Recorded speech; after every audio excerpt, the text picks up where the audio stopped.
dun sa ating video. These are the some instances na pinapakita sa atin how Satan is subtly working sa mga buhay natin. Ito yung mga manifestation ng yung mga maliliit na nakikita natin doon. Actually, maliliit na bagay lang yun. Hindi pa ito yung grave sins na pinag-uusapan natin. These are the sins na sa tingin natin, okay lang yun. Naiirita ako, isa ayoko makipag-usap, gusto ko mapag-isa lang. So, magtatakip na lang ako ng dalawang earphones sa tenga ko, tapos bahala na. Hindi mo na ako makikipag-usap sa katabi ko or yung mga ibang bagay na i-distract natin yung sarili natin para mas makita natin si God sa ibang tao. And these are small things lang. And actually, some of these are temptations pa lang. And yung temptations, lahat tayo nakakaranas nito eh. Lahat tayo prone dito. Hindi lang tayo. Minsan pati yung mga yung mga higher ups lalong-lalo na sinasabi nila, di ba? Mas tinetempt ka ng demonyo pag mas napapalapit ka kay God. And yung mga pari dito, yung mga pari natin, yung mga bishop, kahit si Pope, hindi yan nakakataka sa temptation. And siguro mas meron lang silang willpower na ma-overcome ang temptation sa buhay nila. Pero hindi ibig sabihin na hindi siya natitempt at hindi siya nagkakasala. Hindi pwede yun at imposible mangyari yun. And ayun, siguro gusto kong i-share yung isang kwento dun sa meron daw isang pare na sa isang parish, meron isang matandang mayaman na babae na meron siyang alagang kalimutan ko yung aso niya eh. Ano ba magandang lahi, ano ba yung magandang breed ng aso? Sino yung mga dog lovers dito? Meron ba? Ano? Askat. Hindi, yung magandang yung pangmayaman nga eh. Sa tingin nyo yung ano nga, St. Bernard? O sige, kunyari St. Bernard kasi mayaman. St. Bernard, laki nun eh. So daming pinapakain nun. So dapat mayaman ka talaga. Kaya, yung sabi kanina, husky yun. Kailangan naka-aircon. Ikaw, naka-electric fan. Yung aso mo, naka-aircon. Sabi niya, naku, namatay. Umiiyak siya. Punta siya sa simbahan. Sabi niya, Father, pwede niyo bang bendisyonan yung aso ko? Kasi namatay siya. Sabi nung pare, nagalit yung pare. Sabi nung pare, ano ka ba? Ang aso hindi binibendisyonan. Tao lang. Parang galit ka pare, kasi parang nakaka-insulto nga naman yun. Parang bibigyan mo pa ng right yung aso, parang yung ginagawa sa mga tao, yung binibless. Sabi ng matandang babae, sayang pa naman, Father, kung sino sana magbe-bless doon sa aso ko, magdodonate sana ako ng 50,000. Nung narinig ng pare, magdodonate ng 50,000, sabi ng pare, hindi mo naman sinabing Katoliko pala yung aso ko. Kaya parang, di ba, yung minsan tayo, ganun din tayo, yung maliliit na bagay, bigla tayong nagbabago, alam natin, mali.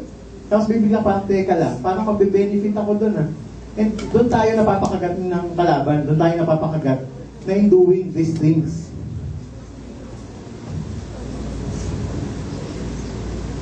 Ayan. Tapos, ito yung yung kanina yung mga nakita natin, these are small things pa lang. Ito yung mga bagay na kadalasan hindi natin napapansin. Ito yung mga bagay na kadalasan binabaliwala lang natin. Iniisip natin, paano lang yan? Baka mga attitude problem lang yan. Or minsan, wala lang, gusto ko lang magpaka-emo. Parang ganun. So, ito yung mga bagay na, mga subtle sins na hindi natin napapansin. Pero, before we start with what repentance is and what faith is, kailangan natin pag-usapan what these sins are. So, kanina meron tayong mga example ng mga minor, mga sins na hindi natin masyadong napapansin. But, meron din tayong mga sins na, ito, yung mga grave sins, ito yung mga sins na kailangan talaga, for us Catholics, kailangan nating i-confess, kailangan nating talagang mag-confession for it. And some of these examples are, isa is the involvement of a Christian person or a Catholic person into non-Christian organizations. Ano ba yung mga non-Christian organizations? Narinig niyo na ba yung mga Freemasons? Yan, yung mga Mason or yung mga Scientologists, yan, yung mga New Age. Tapos yung iba, yung sabi nila yung transcendental meditation na parang sabi nila, you just be at peace with nature and with the universe, pero walang God, walang ganun, hindi ka naniniwala. And these are the things na isa sa mga kasalanan natin na mga Kristiyano tayo, we are supposed to be following Christ. We are supposed to be followers of Christ. And in being involved with these kinds of groups, parang sinasabi natin na, ano lang to, yung pagiging Kristiyano ko, pagiging organization lang yun. Kasali lang ako dito, pero hanggang doon lang, ganun lang kababaw. Another thing is yung spiritualism. Alam natin to, pero minsan, sino ba sa inyo dito yung mga nakapag Spirit of the Glass, and nakapag Kasi isa yun sa mga major sins na meron na pwede nating makumit. Kasi dito, pinaglalaroan natin kasi totoo yun yung mga evil spirits. Although may mga good spirits, oo. Pero very true din na may mga evil spirits na gumagalaw sa mundo natin ngayon.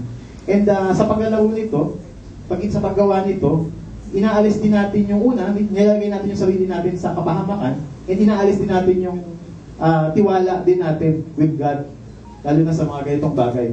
Kasama na rin dito yung witchcraft. May mangkukulang ba sa inyo? Mukha lang. Sana naman, wala, no? Pero, these are grave sins. And, fortune telling, sino yung mga mahilig magpahula dito at magbasa ng horoscope? Akala natin wala lang, di ba? Akala natin katuwaan lang. Pero may mga tao kasi, na parang pag sinabi ng horoscope, kailangan yun yung gagawin niya. Pag huwag ka mag-deodorant ngayong araw na ito. Parang yes, hindi talaga siya mag-deodorant. So, talaga. And these are the things na sinasabi natin na wala tayong tiwala sa Diyos na meron tayo. And wala tayong hope kasi gusto nating malaman, gusto nating unahan kung ano yung plano niya para sa buhay natin. Tapos, another thing, yung mga sexual wrongdoings natin. Ayan. Para sa mga single na kagaya natin, kasi siguro wala pa namang adultery dito kasi lahat ayaw, wala pang mga asawa. So, most probably, kung meron man na nagko-commit ng ganitong sin, na sexual wrongdoing, sa mga singles na kagaya natin, this is nagko-commit ka ng premarital sex or active homosexuality na alam naman natin na ito ay kasalanan sa Diyos natin. Na si Eva ay ginawa para kay Adan. Hindi para kay Adan din o hindi para sa mga hayop. Kasi merong ibang ganon. So, kasi may ganon, di ba? Sa mga sa Sodom and Gomorrah, ito yung mga examples na ginagawa ng mga tao. Isa wala lang silang magawa, so papatulan nila pati hayop. Another thing, serious crimes. Meron yung mga pumapatay ng tao, nagnanakaw.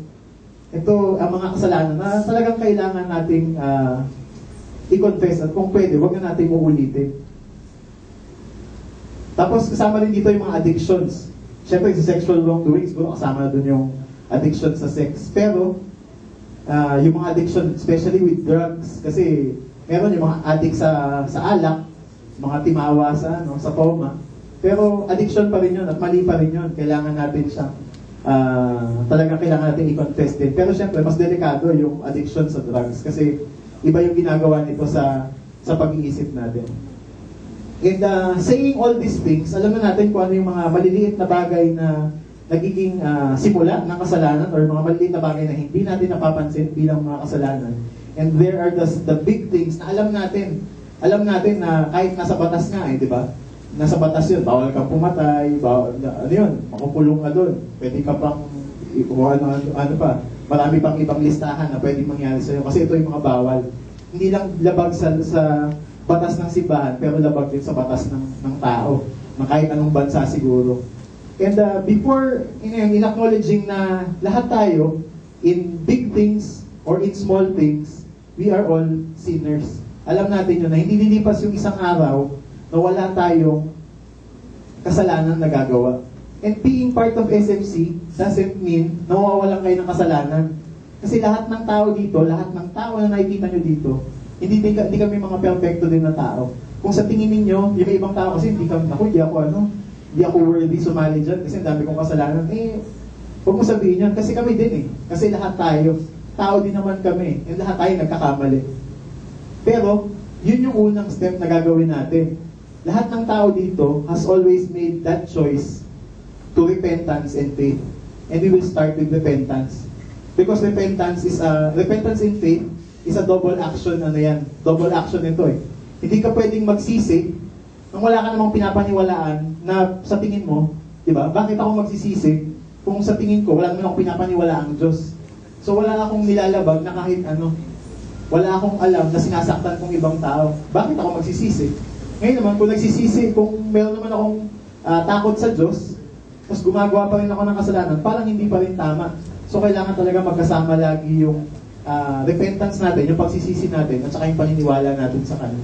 Pero yung repentance kasi, ito yung mga bagay na madaling sabihin. Pero napakahirap gawin. And ang dali, kahit nga i-spell, madali. Repentance, madali lang siyang i-spell. Madaling sabihin, pero napakahirap gawin. And in acknowledging our sins, unang-una, siguro, kailangan, kung meron kayong mga ballpen sa papel, I encourage you to take note of these things. Ayan. So, ito yung mga step-by-step na gagawin natin. First, for repentance. First, we must be honest. We must be honest enough to accept na meron tayong mga kasalanan. To accept na ito yung mga sablay ko sa buhay. Kasi minsan, pag hindi natin ina-acknowledge kung ano yung pagiging makasalanan natin, anong pagsisisihan natin kung hindi natin alam kung ano yung kasalanan na meron tayo. Diba? And yun yung first step lagi eh. Ito yung first step sa paghingi ng tawad is to always acknowledge kung ano yung mali na ginawa natin. Kasi kung hindi natin naaminin yun, kung hindi tayo magiging honest dun sa mali na ginawa natin, then walang sense yung pagsusorry natin, walang sense yung pag-ask natin ng forgiveness. And that is the first thing. Kailangan una, ma-recognize natin kung ano ba talaga itong mga mabibigat na, or kahit malalaki or maliliit na bagay na nagpapalayo sa akin sa pagmamahal ng Diyos. And we have to be honest about it. So ano yung first? Being ano? Being honest. Ayan. And pag na-acknowledge natin that we have these sins and we are sinners for these kinds of offenses to our God and to other people, then we have to be humble enough to ask for forgiveness. Diba? Una, in-acknowledge natin na meron tayong mga sablay. And the next best thing to do is be humble about it. Kailangan natin magpakumbaba. Hindi lang na mag-sorry, pero humingi din tayo ng tulong kay God. Kasi, kahit anong gawin natin, yung kasalanan na ginagawa mo ngayon, kung hindi mo ihingi ng tulong kay God, gagawin mo yun ulit bukas. At malamang sa susunod na araw, hanggang sa mga susunod na araw pa, hanggang hindi tayo tumihingi ng tulong kay God. And, ito yung pinakasakit din natin mga Pilipino eh, yung humility. Minsan tayo, mahilig na tayo sa ganyan, pero sa totoo, yung mga Pilipino, isa sa mga pinakamayayabang na tao. Agree ba kayo doon? Ha? Yung Pilipino, isa sa pinakamayayabang na tao sa buong mundo. Kasi, basta pagkayabangan, laging sino yung pinakamagagaling dyan? Hindi niya alam, pagpagalingan, sino yung mga pinakamagagaling? Mga Pinoy ba? Alam mo, kadalasan yung mga pagkaganyan, pag pangapayabangan, ang pinakamagaling yung mga lolo. Diba? Wala yan sa lolo. Wala yan sa lolo. Kung hindi ko alam kung narinig nyo na yung kwento ng yung tatlong magkakaibigan na nagpapagalingan ng lolo. Yung sabi nila, yung isa, sabi niya, sobrang bilis ng lolo ko. Na, daw yun? Archer yung lolo niya.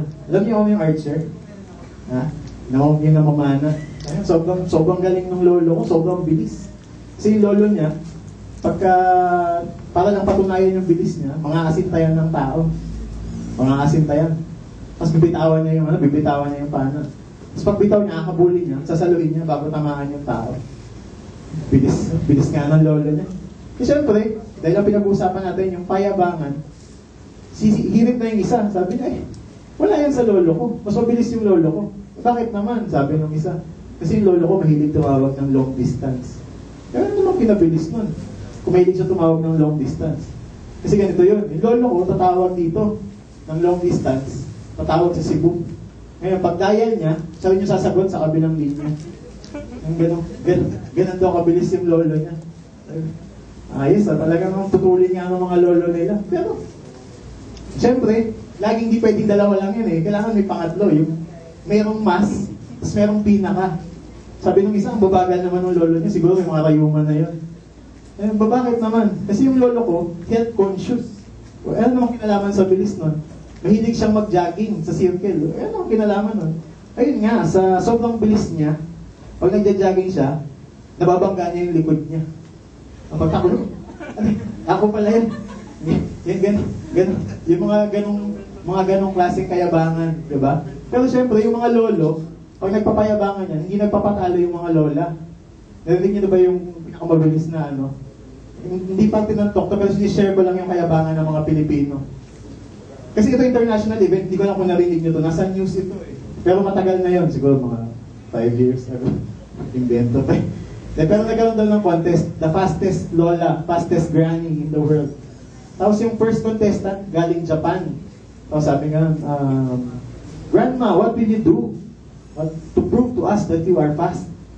Sabi nung host, 105 years old yung lola, galing Japan. Ika-ika na nga maglakad, pero sabi ng lola, I will play a sport. Ba? 105, mag-i-sport ka. Granny, what will you play? Sabi niya, I will play tennis by myself. Papalo siya sa kabila, sasaloy niya sa kabila. Ang tuloy, di ba? 105 years old. So, di ba? Pero syempre, dahil na pinag-usapan natin, kayabangan, hindi mapapatalo yung US. Dating yung US, sabi nga, now we call on the hot granny from the USA. Hot granny kasi, 98 pa lang naman siya, medyo bata-bata pa siya. Pero hot granny kasi, dumating naka 2-piece. Lola, 98 years old.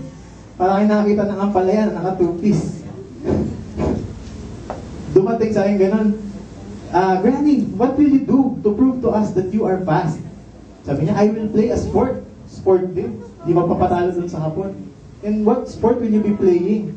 Sabi niya, I will play table tennis by myself. Ang liit nun. Pagpalo niya sa kabila, di ba ang bilis nun? Pagpalo mo, kailangan habulin mo agad sa kabila. So talagang namangha yung mga tao, palakpakan yung lahat ng tao kasi grabe, nagti-table tennis ka mag-isa. Talo mo pa si Forrest Gump, kalaban niya pader, ikaw kalaban mo sarili mo. Pero syempre, sino yung pinakamagaling sa lahat? Syempre, Pinoy. Dumating yung Pinoy. Pinoy na lola. 98 din. Sabi nga nung host. Pinoy din yung host eh, kaya tinagalog na niya. Medyo nahihirapang mag-English si Lola. Sabi, Lola, napakabilis po ng mga kalaban ninyo. Yung isa po, nag-tennis, mag-isa. Yung isa naman, nag-table tennis, mag-isa. Ano pong gagawin ninyo para mapatunayan na mabilis din kayo? Sabi ng lola, ano ka mo? Bingi pa yung lola. Pero, sabi niya, inulit niya ulit. Sabi niya, Lola, paano niyo po? Ang bingi na, so iniisip mo parang hindi na kaya, hindi na nga makarinig. Lola, ano po ang gagawin ninyo? Ano pong sport ang lalaroin ninyo para mapatunayan na mas mabilis kayo doon sa dalawang nauna kanina? Sabi niya, hindi ako maglalaro. Ano pong gagawin niyo? Papalakpak lang ako, sabi niya. Tapos isang kamay lang yung ginamit niya, pumalakpak siya. Hindi yung nakakatawa yun, ano? Pero, na-imagine niyo ba? Kailangan ko explain ulit, no? Subukan niyo, parang dalawang kamay yung isang kamay mo pagpalakpak, diba? Ganun kabilis yung lola. Inaabutan ng sarili niyang palad yung sa likod ng kamay na makakagawa ng tunog. Ganun kabilis yung lola. Pero sana hindi nyo tatandaan nyo, hindi yung mga kwento yung tatandaan nyo. Ang pinag-uusapan natin dito, yung kababaang loob. Tayo kasi lagi, proud na proud tayo pag meron tayong mga kalokohan din na ginagawa. Proud na proud tayo sa mga bagay na ginagawa natin, na minsan, sobrang yabang natin, hindi na lang, bakit ako magsusorry? Diba? Yun yung mga, natin, bilang tao, hindi lang bilang Pilipino, pero bilang tao. Minsan yung kayabangan natin, yun yung humihinto sa atin para mas maipakita natin kung sino si God sa buhay natin.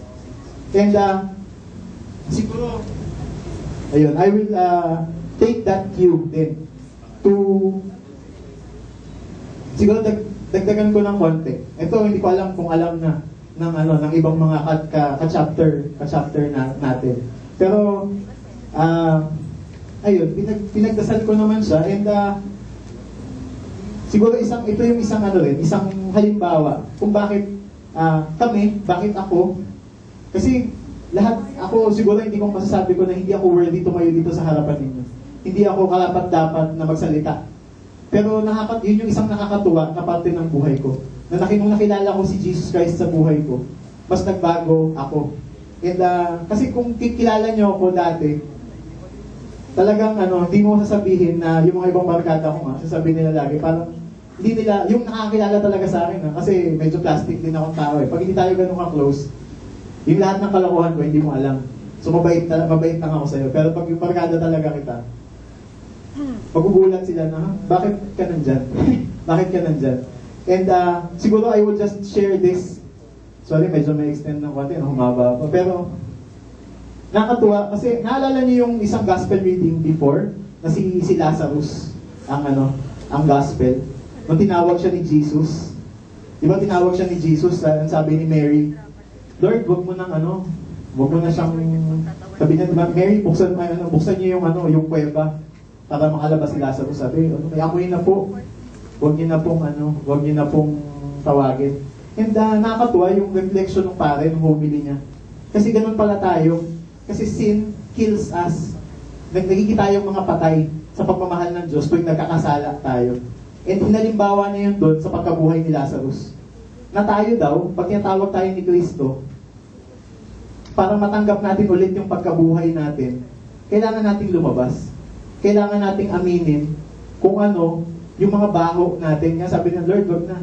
Tayo, takot na takot tayong lumabas doon sa mga kuweba natin. Takot na takot tayong lumabas kasi pag nagbagong buhay ako, lalabas yung mga mali na ginawa ko. And yung mga mali na ginawa ko, ito yung pagtatawanan ako ng mga tao. Sasabihin ng mga ibang tao sa akin, ganyan ka naman eh. And mas masasaktan tayo minsan. Lalabas kasi yung baho natin. Ito yung mga pinagkakatago-tago natin. And taking my cue from that, hindi ako magpapasabog ng hindi ako maggagawa ng amoy na mabaho. Pero I will just share yung some details about my life na kung bakit masasabi ko na ayun, yung pagiging ihalimbawa ko lang, yung pagiging honest.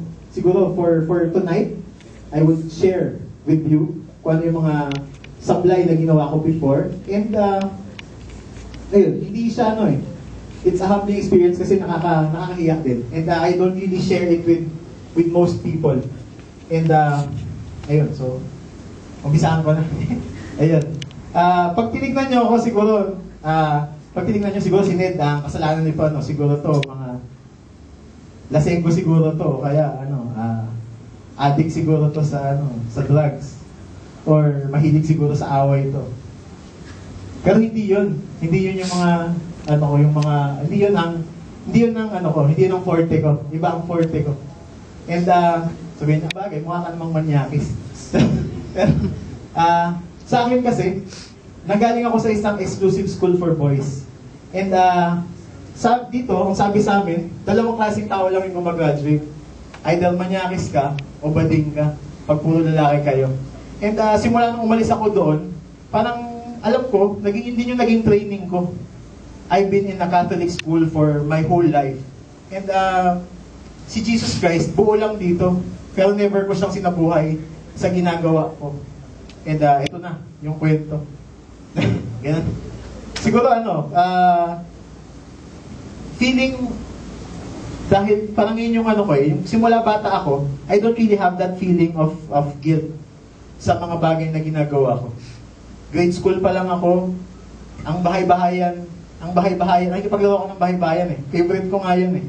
Nung bata ako, favorite ko yung bahay-bahayan. Tapos ang scene namin lagi, pag-uwi na si tatay, tapos magkukulong na kami ni nanay sa kwarto. Bata yun ha. Ganyan ako yun ang favorite ko ng bahay-bahayan. Kaya mahilig ako magbahay-bahayan ng bata. Grade 3 pa lang ako, nang buboso na ako. Grade 4 pa lang ako, mahilig na akong mang-chancing. Kasi syempre, hindi nilala ko si bata ka eh. Diba? Ganong klaseng ugali, meron ako. Lalo na if you are in an exclusive school for boys, pagalingan kayo eh. Pagalingan kayo. And sabi ko siguro isa sa mga pinaka-talent ko na ang hirap na ding burahin. Kasi for my whole life, sabi ko, parang ako yung isang tao na pinakamagaling parang feeling ko kaya kitang hubaran sa tingin ko in less than a minute. Parang yun yung mahirap gawin. Minsan, kahit ayaw mo, parang nade-judge mo na agad, lalo na ngayon, yung fashion ngayon, yung maiksing yung mga maninipis na leggings ba yun? Eh, pag yung isang ganun lang, alam pa na ko ng konti ng panty mo, tsaka ano. Hindi ano, parang nakakahiya. Kasi minsan kahit ayaw mong gawin, nag-auto-mode siya eh. Kaya minsan tapos ang favorite spot ko sa jeep, alam niyo kung saan? Mga manyakis kasi mahilig doon sa estribo eh. So sa lahat ng papasok ng jeep, yung pag ganun. Pakagano ka lang. Okay. Kaya minsan pag kunyari matanda yung aakyat, mata ko. Pero ito yung mga kasalanan na parang wala lang. Kasi ito rin yung call ng mundo eh. Ito rin yung sasabi ng mundo, okay lang yan. Siyempre, kung grade school ka, ginagawa mo na to, pagdating mo ng high school, sa high school, so medyo umangat lang ng konti. Nasasama na yung mga librarian namin, yung mga teacher. Pero sa buong high school ko siguro, ang pinaka-proud ako dati na lagi kong sinasabi, pag kailangan mo ng mahilig ako kasi siguro medyo mature na tingnan yung mukha ko. Kaya itong bata ako, nakakabili ako ng porn sa recto. Tapos ipapasok ko sa loob ng school namin. Ibibenta ko sa mga klase kung may pera. Kaya pag kailangan mo ng porno, hanapin mo si Paulino. Mag-uusap tayo sa likod ng swimming pool kung saan walang teacher na makakita sa atin. Ngayon, pag yung pinahiram ko sa iyo yan, at nahuli sa iyo yan ng principal, walang kantahan. Pero babayaran mo yan sa akin. Ganun ako, yun ang extra income ko nung high school. And syempre, kung ganun nakadumi yung isip mo, nung high school ka, puro lalaki kayo, paglipat ko ng college, uy, may babae na. Lumipat ako sa school ng may babae, kasi sabi ko, pag hindi pa ako umalis, baka maging bakla na ako doon sa school, baka pumatol na ako sa lalaki. So paglipat ko ng college, automatic, ang unang-una kong hinanap, girlfriend. And swerte naman ako. Kasi yung na-meet ko na girlfriend, was a very good person din naman, pero we were into a very sinful relationship. And kaya nga siguro siya din tumagal. We were in a relationship for 6 years. And syempre, magsabi ko sa inyong sinful, alam niyo na kung ano yung ginagawa namin. And we have our share of hindi ko period ngayon, so lagi kayong takot na baka, first year pa lang ako, mukhang hindi na ako makaka-graduate. Kasi dahil sa mga kasalanan na ginagawa mo. And these are the things na na-carry over ko hanggang nagtatrabaho ko. Na hindi ako nagigilty kasi may kasalanan ako sa Diyos. Natatakot ako kasi baka mahuli ako. Natatakot ako kasi hindi pa ako nakagraduate ng college, makaka-aksidente na ako. And pagdating ng work, nung hindi na kami, syempre may trabaho ka na, may pera ka na, lalo na sa atin. And naging prinsipyo ko, yun, minsan mali, mali talaga siya. Kasi parang, ang inaano ko nga siya, kanina inisip ko, ano kayang acronym? PBA. Sabi ko, PBA. Bakit kaya? PBA. Una, ito yung ano ko naman, para, syempre, kasi nasanay na ako having sex. And nung nagtatrabaho na ako, una, kailangan pera. Nagtatrabaho naman ako, maganda naman yung trabaho ko. And pa-impress ka. So, maraming girls na mag-fall pag pa-impress ka. B, bola. So marami rin mga babae na madaling mabola. And the last resort, is alak. Mga mahilig uminom na kasama ng mga guys. Antayin mo lang yung panahon na, wala na sa wisyo. Pero syempre, wala namang illegal. Syempre, I always do it with permission. Pero yun nga lang, mali pa rin siya. And these are the things that I carry on, always. And by being member of Singles for Christ, nakonsensya na ako. Nabagabag na ako. And nakatuwa, safe naman kayo, safe na yung mga sisters sa akin. Hindi kasi, pagdating ko dito, nabagabag kahit paano yung kalooban ko. Kasi dumating din yung point na talagang sinig ko si God. Kasi parang may time ng buhay ko na parang sobrang nasawa lang ako sa sarili ko. And I just wanted to kill myself. And yun din yung naging bakit ako napasok dito sa Singles for Christ. Tapos din nandito ako, nakonsensya ako, pero I wasn't humble enough siguro or honest enough. So, okay, nakalusot na. Hindi na ako nang bibiktima ng mga mababait na tao. Pero nagano na ako, kumbaga, ang isang naging masama naman nung CCLP nga ako actually. I was still in sin. Kasi minsan magagaling ako ng massage parlor. Kasi sabi ko, ay, ayoko nang magaya ng ibang tao sa kasalanan. Kasi nababagong buhay na nga ako eh. So ang ginagawa ko na lang, yung alam na nila nasa kasalanan sila na lang yung pupuntahan ko. And nag-CCLP ako, magagaling ako sa isang massage parlor bago ako pumunta dito. Or minsan pagkatapos dito, tsaka ako pupunta doon. Parang pinaglalaban ko, babala na, hindi ko alam eh. Kung ano yung gusto kong gawin. And nakakatuwa kasi in time, binago ni God sa akin yun. Na nung una, I was really blessed kasi I found a sister, although hindi na kami ngayon, I found a sister here na niligawan ko. And nung niligawan ko siya, I really said to myself, nahihintuan ko na kung ano yung mga kagaguhan na ginagawa ko before. And this was what God used para baguhin ko yung sarili ko. Pero nung hindi na kami, balik na naman ako sa dati. Tapos, tinawag ako maging household head, hinto na naman ako. Sige Lord, may commitment na naman ako sa'yo. Pero after nun, may dumating yung time na parang basta hindi ka humble enough and you don't ask help from God. Please, sabi ko, iniisip ko kasi lagi, Lord, kaya kong magbago. And I always forget to ask His help. And ito yung time na lagi akong pumapalya. And nakakatuwa, it's a good thing na for the past how many years, I haven't been doing these things anymore. And nakakatuwa lang na dahil yung sa pagtulong ni God sa akin, mas na-overcome ko kung ano yung isang kumbaga habang buhay na addiction ko with lustfulness. And ito yung isang bagay na hanggang ngayon, it's still a struggle, pero I need to overcome it. Kasi lagi kong sinasabi kay God na, Lord, meron ako isang halimbawa doon yung parang, meron kasing sige ako na lang, si Ned, sabi ko, Lord, tulungan mo ako ngayon ha, tapos, basta, tulungan mo ako, ilayo mo ako sa kasalanan. Tapos may dumaan na babae, naka mini skirt, saka naka mini skirt, saka, sleeveless. Sabi ni God, Ned, pikit. Yes, Lord. Good boy. Tapos sunod, may dumaan, may naka short shorts. Ayaw ko sabihin yung tamang term. Naka short shorts, tsaka naka tube. Sabi ni God, Ned, pikit. Yes, Lord. Tapos meron naman ulit dumaan, naka two-piece na sa kalsada. Sabi ni God, Ned, pikit. Yes, Lord. Tapos may dumaan, nakahubad na. Lord, pwede ba kayo naman yung pumikit ngayon? And ganun ang buhay ko before. Pero nakakatuwa na God allowed me to transform and talagang hindi niya ako pinabayaan. And yun yung naging storya ng buhay ko dito sa SFC.